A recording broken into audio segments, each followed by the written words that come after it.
نبی اکرم صلی اللہ علیہ وسلم نے ایک مرتبہ 3 دفعہ قسم کھائی، واللہ لا یؤمنو، واللہ لا یؤمنو، واللہ لا یؤمنو، خدا کی قسم وہ شخص مومن نہیں، خدا کی قسم وہ شخص مومن نہیں، خدا کی قسم وہ شخص مومن نہیں۔ واقعہ یہ ہے کہ ہم تصور نہیں کر سکتے کہ صحابہ کیسے لرز گئے ہوں گے، کانپ اٹھے ہوں گے، کون وہ بدبخت ہے، کون وہ شقی ہے جس کے بارے میں اللہ کے رسول 3 دفعہ قسم کھا کر فرما رہے ہیں کہ وہ صاحب ایمان نہیں۔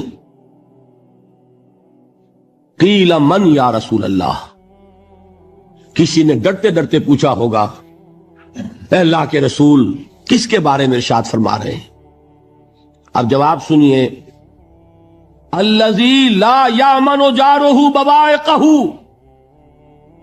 وہ شخص کے جس کی ایذا رسانی کی وجہ سے، جس کی بدخلقی کی وجہ سے اس کا پڑوسی امن میں نہیں ہے۔ یہ کوئی گناہ کبیرہ ہے؟ آپ کی فہرست میں تو گناہ ہی نہیں، کبیرہ کیا سوال، صغیرہ بھی نہیں۔ زیادہ آپ یہ کہیں گے کہ ذرا بد اخلاقی ہے، کج خلقی ہے، بس اچھا کردار کا معاملہ نہیں ہے، یہ کہیں گے، گناہ کی فہرست میں نہیں آئے گی بات۔ کبیرہ بہت بڑی شے ہے، لیکن اس پر اللہ کے رسول نے 3 دفعہ قسم کھائی، ایمان نہیں ہے، ہرگز نہیں ہے، خدا کی قسم نہیں۔ فرمایا حضرت انس ابن مالک نے، یہ روایت جو میں نے آپ کو ابھی سنائی ہے، یہ کوئی ایسی ویسی روایت نہیں ہے، متفق علیہ ہے، بخاری اور مسلم دونوں میں موجود، ٹھیک ہے۔ وہ حضور کے خادم خاص ہیں، جیسے ذاتی کوئی ہوتا ہے معاملات میں مدد کرنے والا، خدمت کرنے والا، وہ ہے انس ابن مالک۔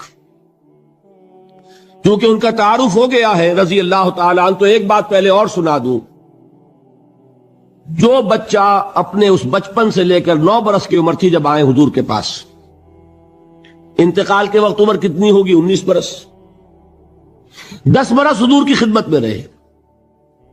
پہلے تو حضور کے اخلاق کی جو گواہی وہ دے رہا ہے وہ اس کی زبان سے سنیے کہ میں 10 برس حضور کی خدمت میں رہا، کسی بات پر ڈانٹنا تو کجا، حضور نے کبھی مجھ سے یہ بھی نہیں فرمایا کہ اے انس تم نے وہ کام کیوں نہیں کیا۔ یہ ہے ایک آقا کی حیثیت سے محمد الرسول اللہ صلی اللہ علیہ وسلم کا اخلاق۔ اگر نہیں کیا خود کر لیا، کوئی ڈانٹ ڈپٹ نہیں۔ حالانکہ بچے ہیں، بچوں کو ویسے بھی ڈانٹ ڈپٹ دیا جاتا ہے، لیکن نہیں۔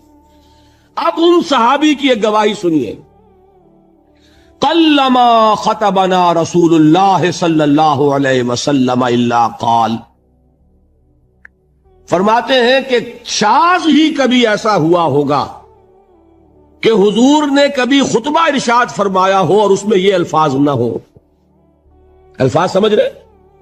جب بھی خطبہ دیتے تھے آپ یہ الفاظ ضرور فرماتے تھے، شاذ کبھی رہ جائے تو رہ جائے، قلما خطبنا رسول اللہ صلی اللہ علیہ وسلم الا قال، کیا فرمایا؟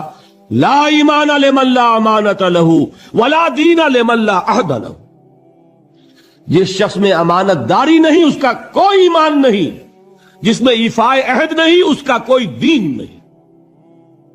بنا پھرتا ہو وہ دیندار، بنا پھرتا ہو وہ صاحب ایمان اور امتی حضور کا، امانت داری نہیں تو ایمان نہیں، ایفاء عہد نہیں تو دین نہیں۔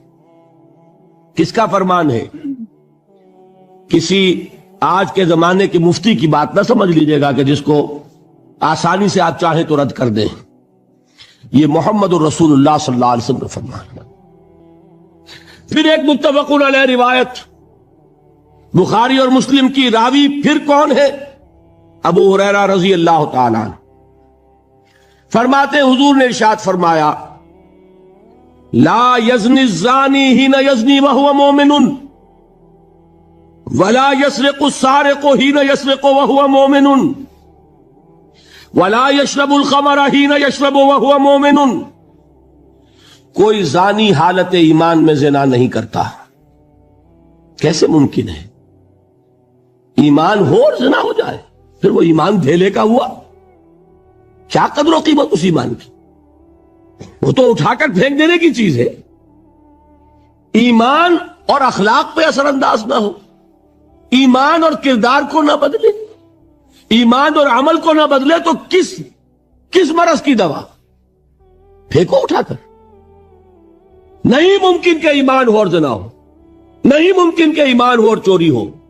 لا یسرق السارق حین یسرق وہو مومن، کوئی چور حالت ایمان میں چوری نہیں کرتا، کوئی شرابی حالت ایمان میں شراب نہیں پیتا۔ ولا یشرب الخمر حین یشرب وہو مومن، کوئی شراب پینے والا وہ مومن نہیں ہوتا جب وہ شراب پی رہا ہوتا ہے، اس وقت اس کے دل سے ایمان نکل جاتا ہے۔ اب دیکھیے یہاں کیا میں نے کل بتایا تھا نا، مغالطے کیا ہو گئے؟ مغالطے یہ ہو گئے کہ اس کو سمجھ لیا قانونی بات، یہ قانونی بات نہیں ہے، وہ قانونی ایمان کی بات نہیں ہو رہی، یہ حقیقی ایمان کی بات ہو رہی۔ قانونی ایمان کی بات ہو تو یہ کافر ہو گیا، پھر کافر نہیں ہے۔ قانونی ایمان کا دار و مدار قول پر ہے، یہ وہ حقیقی ایمان ہے، قلبی یقین والا ایمان، اس کے بارے میں فرمایا جا رہا ہے وہ دل سے نکل جاتا ہے تو گناہ ہو سکتا ہے۔